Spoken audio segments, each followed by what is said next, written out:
Today, state leaders began talking about how to protect children from school shootings. Yeah, this is the first of 3 roundtable discussions the governor called for just hours after the Santa Fe shooting. Adam Bennett in Austin tonight. What came out of today's meetings, Adam? Well, Lynn, a lot of ideas, even a few that Governor Abbott says we can implement before the start of next school year. Now, cameras were only allowed inside that meeting at the very beginning and at the very end. They said they wanted to encourage an open dialogue with some of the attendees that may be a bit more media shy. But Governor Abbott did give us a rundown at the end of what was accomplished, and he said it was a lot. Now, let's show you some video from earlier in that meeting. The group met actually for more than 2 hours this afternoon, quite a bit longer than they had initially planned.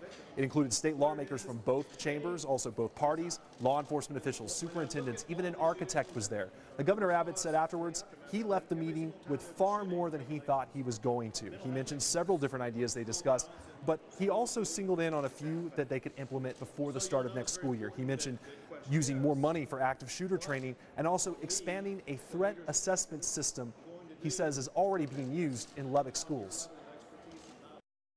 And it seems like universally this group agrees that some development of some similar threat assessment program would be very beneficial for all schools across the state of Texas. We've got to do early intervention, got to be able to detect people that are having issues and maybe try to incorporate the student body to be involved. So some practical ideas, a lot of common sense.